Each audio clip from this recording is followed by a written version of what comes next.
Remind me, who are the rookies and who are the vets again? Plus, complete fealty towards Tori from all the Survivor women. Josh wants to take out Chris himself, I guess. One of the coolest forts we've ever seen used on the challenge. Michaela running the house so easily. And my number one favorite heads home at the hands of another Survivor Elimination Master. It's the Challenge USA 2 Episode 12 recap coming up right now.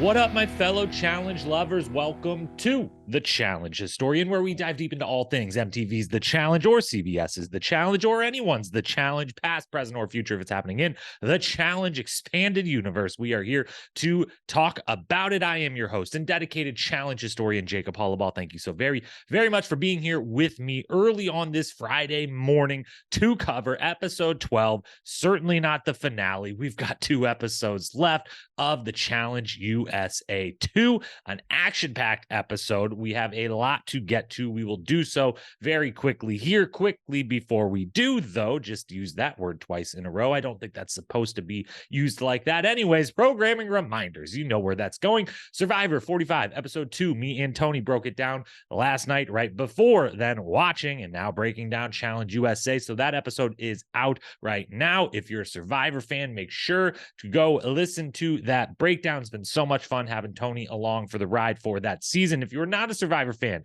well, if you got free time in your leisure schedule, highly recommend Survivor. I got back into it a few years ago. It's well worth your while. It's a good time. So that coverage will continue at some point each week. It will be out every week. We just don't know what day. In this case, it was out last night before Challenge was airing.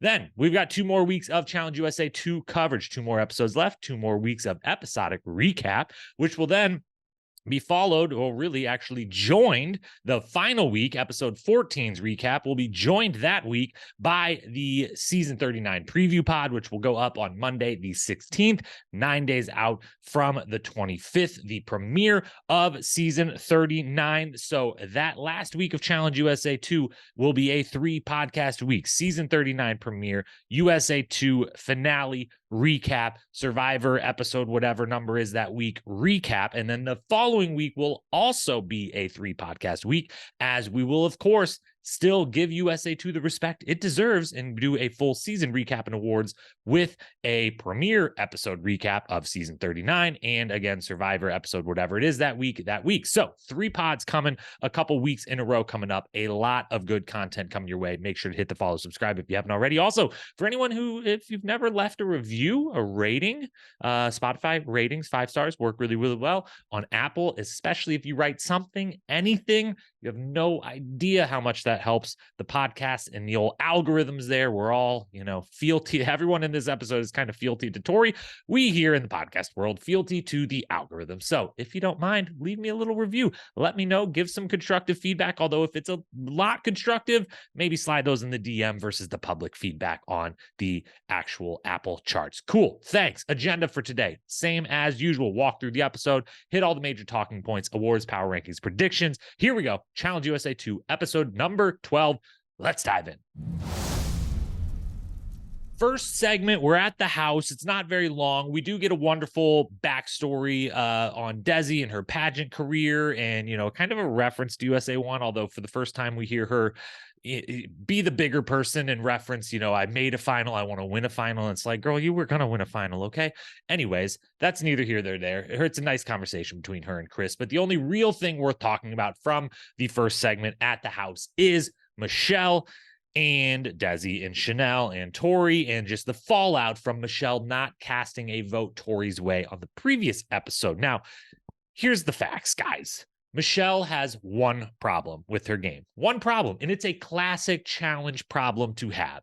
And that is not being able to own your decisions or moves. Being too nice of a person, to a motive of a person, whatever it may be, not being able to own your moves and decisions. And the moment you waffle just a little bit, it isn't so much about the decision itself. It's about the way you carry out the decision, the way you react to the reactions to your decision, the way you stand firm on your ground once you have chosen and made a decision. It's one thing to be cutthroat, do the move. It's another thing to keep the emotions in check, continue being cold, cutthroat, and stoic about it afterwards. And that is where Michele has a problem. We also see this, we get a little glimpses of why this has always been a problem for Josh as well on this show over the years. But in this moment, Michele doesn't want to be snaky. She doesn't want to be picking a side. She doesn't want to be upsetting anyone, which I get it. That's a good place to be for a long stretch of the game, potentially. But if you're friends and aligned with everyone in the house, then at some point, in this case, this particular point, one side is going to perceive you as kind of a snake or kind of sneaky or backstabbing them. Because at some point, the numbers get low enough that if you're friends with everyone, you have to say someone's name. You have to go against one side or the other in some little small way. And this one, in fact, was a small way. She just handled it really poorly, and it turned into a big, big thing. Pick one, ride with it for real. So in this case, if I'm Michele, I make that decision in the voting booth. I don't vote for Tori, vote for Cassidy, and everything plays out at the arena. We come back. Go tell Tori right away. First conversation you've got to have is with Tori. Say, hey, I didn't vote for you. Obviously, some people wanted to, and I had to finally pick a side. Everyone knows I've been playing both sides in this game. I've been friendly with the vets. I've been friendly with the Survivor folks. This was the moment where I had to make a decision, and I want you to know I picked you. I picked the vets. I had to pick a side, and I've come to your side. This should show you that the loyalty is there. This is the side I'm choosing for the remainder of this game. Then you could still go and say sorry to Desi and Chanel, but tell them the same thing. Say, look, I was playing with you. I was playing with them. There's not very many of us left. I had to pick. I chose that side. I get if you're upset about it. I get if you want to vote for me or take it out on me. I understand that, but I had to pick a side, and I chose the other side. Instead, she kind of is like, yeah, I picked that side, but I didn't want to, and I still kind of want your side. Like, she continues to try to play both sides of it, and that's what's not going to work. And she continues to, when Tori comes in and Chanel and Desi like fess up, like we did it to her in different ways. Chanel's more on the side I'm talking about here of the good side of like, yeah, I voted for you, and like that sucks for you, but like that's what I did. Desi on the other hand is like, I betrayed you and I'm sorry and I shouldn't have, and lets a little more of the waffle and the emotions back into it. Not that it's ultimately probably going to matter, but we will come back to Desi and Tori later. But Michele then doesn't need to, but pipes in, like, I was supposed to vote for you and I didn't, and I feel bad about it. It's like, no. That's the opposite of what you need to say. Be like, I didn't vote for you, Tori. I picked you, picked your side. And we're having a conversation about them being upset with me about it, which I understand, but I picked your side. That's what's got to go down. That is not what goes down. And it leads to more chaos for Michele throughout the episode. We go to the daily challenge. The daily challenge, first and foremost, for the second or third time this season, we get a touch, just the shortest little one-sentence glimpse of something about the location, about the place. In this instance, the fort named Punta Cristo Fort. Hope they continue adding back in. I've loved having, again, there's been little touches throughout the season of the things that they could bring back from the old days of the challenge that they are seemingly trying to bring in a little bit. But this also is like the Amazing Race airs, before this, after this on CBS, or the night before on this. And this is kind of goes hand in hand with that. So I like that they get to do that. I like the game itself. I love the fort. The fort is incredible. Like, what a setup for a challenge game. If I'm the cast, I maybe ask, how old is this fort again? You want us to crawl through some pretty narrow stuff. Like, how good's the foundation around here, TJ? Like, how confident are we in this? But those are jokes. It's a wonderful, incredible set for a daily challenge to take place. I freaking love it. I would love to see them maybe even come back to this very same place and do the Spooky Town Challenge in this location, because I definitely had some thoughts back to USA 1 and Ride or Die, or USA 1, UK, Australia, the Spooky Town Challenge. That was the best challenge of those seasons. So loved everything about it. Super fun setup.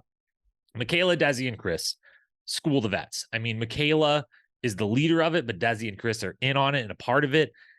And I got to say, from Bananas, for Fessy, Corey, Josh, it is what it is. We maybe don't think of them as masterminds of the game as much. Like, they're vets and they've got some physical tools. And, in my case, I obviously ride very hard for Fessy having all of the tools essentially outside of maybe eating and the occasional ego partner sort of thing. But we don't consider them to be masterminds. It's not as bad of a look that they got totally fooled by this, because they're also kind of looking to Bananas and Tori to be the leader of the, like, tell us, give us the facts and we're going off your facts. We're all working as a team here. Is kind of a bad look for Bananas. It's an incredible look from Michaela. I'm shocked at how easily they tricked them. Michaela is so smart, first and foremost. Like, this is the vet savvy that Bananas kind of has. And he has that confessional where he explains, as I'm doing this, I'm really trying to map this out in my head. And he, like, talks through it. But Michaela does the full-blown, the smartest possible thing. We're going to be doing a lot of back and forth. It's going to take a lot of time. I can afford to do one full lap around this place and try to count all the bags, where are they located, what should my order be. She does. She figures everything out, and then she pulls off the lie of telling Bananas to his face, there's 7. There's only 2 in this hallway. This is the last one. He believes it. He buys it. It eventually leads to the confusion and ultimately the time gap and lead that Desi and Chris and Michaela is there, which we'll come back to. Michaela, she didn't let Desi win by any means, but she didn't seem concerned. She seemed concerned with having her or Desi win, not necessarily with her winning, which is interesting. And we'll come back to how much power she is wielding at this point, how comfortable she is at this point. I'm shocked the Bananas didn't get pissed at her afterwards. Maybe he did more than we saw. I don't know, but you just got completely schooled and tricked and played by a second season player who was only here for one episode, her first time around. So that was shocking, both that how easily and well executed they pulled off that move, and then how little of a reaction they got from Bananas and others for being tricked like that. It totally works. Desi, Chris crush it. Good showings headed towards the final. Chris, I don't know. We'll see at the power rankings at the end. I don't know if I'm putting Chris in first, but like, this man might be about to win this season and have one of the most impressive seasons in challenge history if he does, with 4 elimination wins, a couple daily challenges wins now. If he were to go on and win the season, maybe even win a 5th elimination next week. We'll talk more about that later, but incredible stuff from the both of them. Great showings for the both of them. Desi, showing the strength and endurance and a little bit of mental strategy that kind of put her up there last season of USA, and why coming into this one, we felt so confident. I felt so confident that she could very well win this one and kind of cement all these thoughts we had about her. She starts to do that again here. Other things to point out quickly, performance-wise, Josh keeps up with Fessel and Bananas as far as just from like an endurance check on all of these people.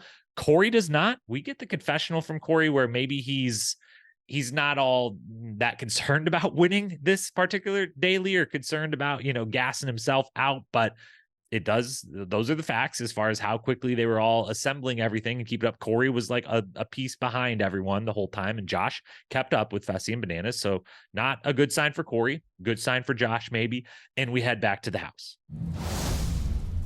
At the house, obviously the first thing we're talking about, Michele and Michaela, the blow up. It happens. Michelle's episode goes from kind of bad to start to worse here. Michaela wants a girls' day. She wants Michele to go home, and Michele overhears this. She comes in and argument ensues. Now, I am biased because I love Michele. She's my favorite on the season, certainly. I also adore Michaela. So, maybe the bias is kind of negated here, bias towards both of them. But Michele just needs to be a better arguer. It's plain and simple. This is another one where it's like, she's not necessarily wrong. She didn't necessarily do anything wrong, but she's not very good at arguing. Or Michaela is really good at arguing at this point. Maybe that's more it than anything. It's hard to tell which is which, but I think it's more Michaela's really good at this in arguing, and Michele is maybe average at best. So in an argument one-on-one, Michaela gets the best for her, because Michaela, the hilarious fact that Michele tries to bring up and then kind of gets shut down, and it's just like removed from the conversation. Then Michaela is the one that multiple weeks in a row won and said, can I throw in Tori? Is everyone okay with me throwing in Tori? I really want to throw in Tori. And everyone's saying, no, don't do that. And then the next time around being like, I want to throw in Tori, and then be like, no, you don't throw in Tori, but we will vote for Tori. So all of the Tori that this is all about, is the vote for or against Tori, was Michaela to begin with. And then in this moment, Michelle's kind of like being thrown under the bus for both supporting Tori, but also targeting Tori. Is very strange. It's very, very strange. But Michaela dominates the conversation. Now, yet again, editing, confessionals, purposeful content here to make, use the word spiral a lot, or Michaela does get in the nice Michele down. That's a good little pun like that. But I don't think it's as bad of a meltdown as they kind of make it out to be. But hey, guess what? It's entertaining and it's fun. And they at least showed us an argument. They showed us an argument, and sometimes they seem to not do that very much. So good on them. Should be noted, another point of how Michaela is fully in charge of this game that we referenced earlier. She won again. I'm not sure that she was too worried about if Desi wins or I wins, just one of us wins. And then in this moment, she's like, yeah, it should be a girls' day. It should be a girls' day 100%. They should nominate Michele and we should throw in Cassidy. And she's so in charge of the game. She's so confident that it's going to be a girls' day and not one single stray vote. Like, I don't have to worry about a thing. There's no chance that I catch a vote in any way, shape, or form, which what a place to be in. And turns out to be correct. She's running the house 100%. Michaela is in charge of everything that is happening at this point in the game.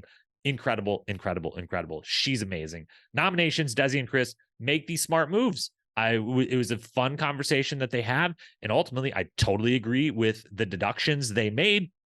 Tori probably isn't losing to Michele. So they kind of quickly, Desi uses I want to get her back for the betrayal I feel like that I did by voting for her and her not going into elimination.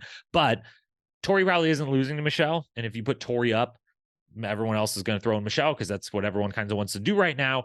And Tori isn't probably losing in Michele in elimination. So Desi resigns to the fact properly, I think, I'm just going to have to beat her in the final. It is what it is. If I needed to do this, it should have happened earlier. So it's not. It's Michele. Easy. Chris then calls Bananas old, which is interesting, but he does at least reference a reason for not targeting Bananas of this group, which I appreciate that he's at least like, I think the guy's old. I think I'm better than him. And so, okay, great. Let's see it.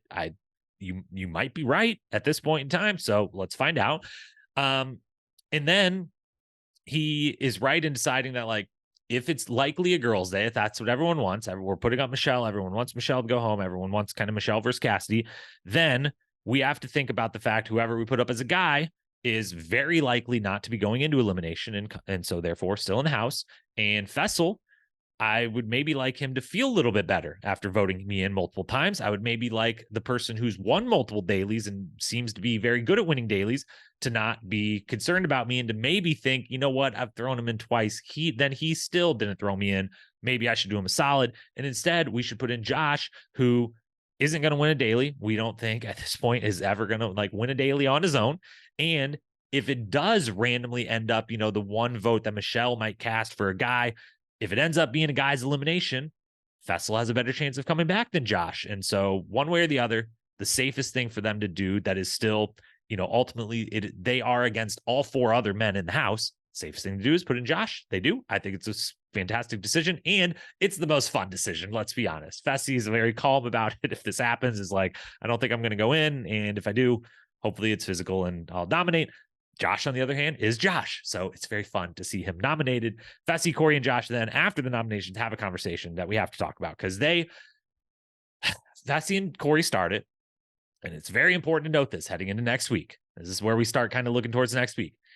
Fessy and Corey consider the idea of like, oh man, wow, Chris did us a solid there. Like, does this mean if next week, if there's one more daily and one of us wins, like, does that mean we got to save Chris? Should we save Chris? And they don't say it in like are we required to now by the laws of the challenge? Like, they're like, damn, like that was cool. Maybe we should save him if that chance comes about next week, which would mean that it would be Bananas versus Josh in this scenario if one of the two of them was in power. And they're like, we should save Chris. So in their heads, they're saying we should consider Bananas and Josh and over Chris if we were to get a chance to throw someone in next week.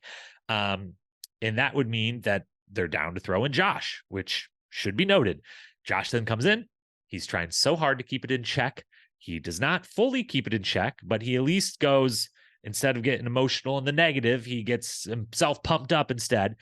And he lets the emotions out for a minute, which leads to, I want to go against Chris in the last elimination and rip his head off, which that's just pure emotions, inexperience at this stage rearing its head, because Corey and Fessel, little to Josh's knowledge, literally just said, should we maybe help Chris out next time around, because he just helped us. And now they have something to point to if and when they screw Josh over, because 2 of the 5 of them will be in elimination next week. They know that. They know at this point they're pretty, they might think they're all in the final, but they kind of think, based off the fact that TJ didn't make this just a girls elimination, that, you know, they very well aren't in the final. There might be one more round. And Corey and Fessel now have something to point to screw over Josh, because 2 of the 5 of those men will be in elimination next week, which says the odds are really good that of the 3 of them, Corey, Fessel, and Josh, they'll have to say one of each other's names. If Bananas or Chris wins, or if one of the, one of them's already thrown in, like they could get away with easily like a Bananas Chris matchup, which the 3 of them, by the way, should be gunning for. Like, that's what those 2 are going to beat you. Come on, guys. Those 2 are going to beat you. And they're going to beat you because the conversations like this one that you have here. But Josh gives them in that situation, you're grasping at literally, you'd have nothing to grasp on for why you would vote for one person over the other amongst friends. And now Josh has given them some little thing. Chris gave them some little thing by like, I picked Josh to go in over you. And then Josh gives them a little, I want to go in and earn my way. I want to beat Chris. And so now next week, when those 2 possibly throw in Josh, they're like, hey, it's all us boys here. We had to pick someone, and you literally said you wanted to go in. So I'm sorry, but like I had to pick, and you said you would do it. So you're doing it. So we'll see if that plays out next week. Then at the arena, I'm with Cassie. I don't understand why no votes are going Chanel's way. Even in this moment, I guess Michele is just comfortable with Cassidy, and everyone is still like, hey, we're throwing in Michele. That's her punishment, but we're going to allow her to go against Cassidy. If everyone else actually still at this point, which they shouldn't, but still thinks that Cassidy is like the weak link there, then other ladies, Tori, Desi, Michaela, let's get a little more cutthroat. Michaela and Tori, Desi wouldn't do this, but Michaela and Tori, I want Cassidy around for the last elimination. If you actually have this perception that she's the like weak link, then Michele is the other one. Then like, don't let them knock each other out, or one of them possibly go home. Like, guarantee, I guess you're guaranteed one of them still there either way. But I don't know. I maybe want the chance for both of them to be there. I want the chance maybe Michele upsets whoever you throw her in against. And I just think, I don't know. Chanel did well in this daily challenge, but like, I don't know. I'm with Cassidy. I don't understand why at some point, why she is so much on the outs with everyone versus Chanel. But good job, social game, Chanel. You're going to rookie skate right through with almost no threat ever to go into elimination. Pretty incredible. Really inventive game yet again. Loved it, loved it, loved it. Flawless season of eliminations, truly. It's just been unbelievable. Reminds me very much of the Cyrus versus Adam in the Ruins. I think someone else played it in the Ruins, but Cyrus and Adam did it first, and it's the one that kind of comes to mind, where they had the wheel and the water pouring, and they had to turn the triangle to navigate the water towards their fire or towards away from their fire. Really good. I like this wheel setup. It does make me nervous with, back when Adam and Cyrus did this, very small wheel. They could wrap their bodies like around over top of it, but not inside the rungs. I did not love Michele and Cassie putting their arms through the rungs a bunch. I was like, oh, I don't know. The other one whips that thing around and you're tied up and like, I don't know. I didn't like that part. So maybe design the wheel a little bit differently, but otherwise amazing game. Cassidy's just really freaking good. She is really freaking good. And I'm glad for non-Survivor watchers that we finally, maybe this is the second time she's mentioned it or someone has mentioned on the show, but if you didn't know, they pointed out here, she did win 3 individual immunity challenges out of like 7 or whatever there were, 7 or 8 on her season of Survivor. She's good at this stuff. Like, she's an athletic person. She's a smart person. She's a smart, strategic athletic, like within the, smart outside of athletics, but smart and strategic inside the games at figuring out how to do these things. And yes, she is smaller. She's, just shorter and smaller. And so if she got a hall brawl or reverse tug of war versus a lot of the people in the house, that would be a problem. But as we constantly remind everyone and say about this show, we so overrate if you're huge, like I'm so nervous because I might have to do a headbanger versus you. And like, there's only a couple headbangers a season. And so far this season, there's been one and there's going to be one next week. So there's literally two. And otherwise, like more often than not, honestly, across the span of challenge, I think more often than not, and this would be something interesting for me to look into, it actually is worse to be the really big, strong person than it is to be the better. It's amazing if you're Fessy and you end up in a hall brawl multiple times and a pole wrestle multiple times and kind of avoid the eliminations like the one at the end of Ride or Dies that gets him out.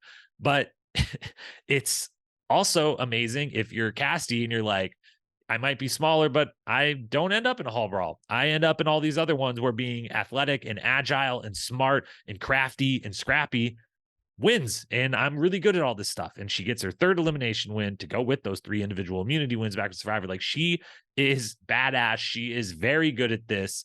And yeah, she's got quite the resume at this point in her reality career and now her challenge career. Her and Chris combined 7 elimination wins. Survivor dominating the elimination arena. Pretty crazy. Hell of a rookie season for Cassidy. Hell of a rookie season for Chris. And we now know one more double elimination. So there is a chance that both of them could end up in there again next week. Cassidy could get to 4. Chris could get to 5 by the end of next week. Incredible rookie seasons for the both of them. Michele heads home. Michele, I love you. You're the best. Thank you for your services as always. We look forward to watching on season 39. We knew this was going to happen. I was hopeful that it would just be, she gets to the final and got that experience. But once we knew she was, in the season 39 cast, we knew based on the format for that season that meant she wasn't going to win here. So I'm glad we at least got 12 episodes worth. She brought the entertainment. I love her. She's the best. Can't wait to watch her on 39.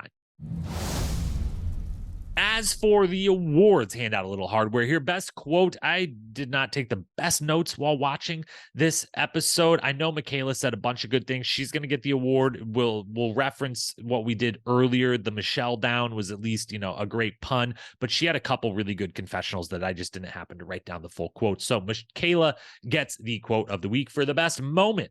Nominee number 1, Desi and Chris talking, and Desi's background. We referenced it was a really nice conversation. And I liked getting a little bit more of Desi's background in there. Nominee number 2, Michaela pulling off the lie to Banana's face in the Daily Challenge. Incredible stuff. Nominee number 3, Michaela versus Michele, the big argument, of course. Nominee number 4, Josh wanting to go against Chris in the last elimination to earn it, and that entire mess of a conversation between the 3 of them.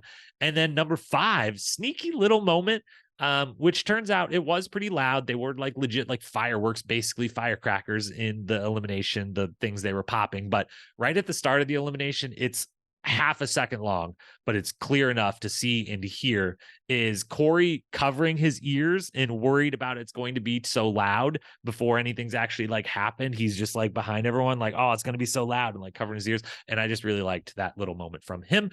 I will give the award, as much as Michaela deserves it for one of those 2 moments, I'm going to give it to Josh. Because it's just setting up. I'm so excited for next week. I can't wait. And I haven't had this feeling in a while about the challenge, but I am so excited to find out who gets thrown in and if it's Josh and what happens with that, if and when it happens. So I'm going to give that conversation that maybe foreshadowed a bunch of things about to happen the moment of the episode. As for MVP, Desi in 5th. And we'll go Desi Chris tie for 5th. They both deserve a shout out. Obviously, huge wins for them, potentially on their way to overall wins of the season. We will see. Josh in 4th, Cassidy in 3rd, great elimination win, great stuff from Cass as always. And then Michele in 2nd.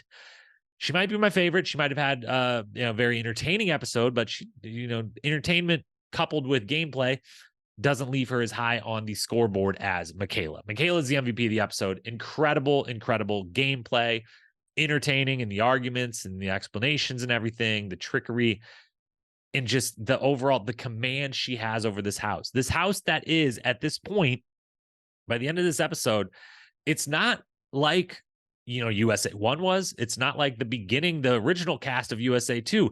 Like, 3 of the 6 super vets, MTV vets that they brought in are still there. Fessel and Josh, and at this point, still Michele, are still there from MTV and CBS ways. Like, she's in an MTV, like, vet laden, vet heavy house, more or less, and she is in full control, well over Bananas and Tori. It's incredible stuff. Michaela is the episode MVP. Now to close it out with our power rankings and predictions. Power rankings wise, not really anything changed. We just removed Michele, who was on the bottom of the female power rankings because we knew she wasn't going to win the season. Michaela stays in first. Desi stays in second. Tori stays in third. I think one of those 3 will win. Cassidy fourth. Chanel fifth. I'm open to the idea of one of them winning, but I think that Michaela is really in the driver's seat. I'm starting to lean towards full-blown expecting Michaela to win this final because she's just so damn good at all this stuff, and it's awesome, and I love it. I would love to have a new dominant female entering into the game. On the male side, I'm keeping Bananas 1 out of respect and the legacy and the reputation and the ability he has shown over 20-some seasons. But damn if Chris isn't right there with him. I'm kind of leaning towards Chris might end up winning this, and maybe Bananas doesn't get his 8th, but they're 1-2. Fessel 3rd, Corey 4th, Josh 5th. I don't think Corey or Josh has any chance of winning this. I think Fessel has an outside shot, but yeah, I think Chris and Bananas are like a rung above him at this point. Certainly. As for predictions, so next week it looks messy. We'll see the hall brawl, although it's the variation on it again with the big pad that they run into each other with, a la Duel 2, back up off me, and some other times in the teen era of the challenge. But I think Tori and Fessel win the daily. I don't think those were they show them maybe having a conversation, maybe tricky editing, but I don't know. I think they do win the daily. I think those 2 are going to win. And I think it's the most interesting if those 2 win. And I think if they win, that they will pick, second prediction, Cassidy and Josh to go in. I think Fessy and Tori will put Josh into elimination, and it'll be unbelievable. Unbelievable. Cue the waterworks, cue the fury, cue the fit, cue the I don't actually want to go against Chris, cue everything. Third prediction, Chanel and Bananas are voted in. Cassidy gets her wish, kind of. Bananas is voted in to go against Josh. And then 4th prediction, if all of these first 3 are correct, Josh beats Bananas for an all-time, the challenge does mirror the world of professional wrestling sometimes, for an all-time putting someone over the top, Bananas putting Josh over the top.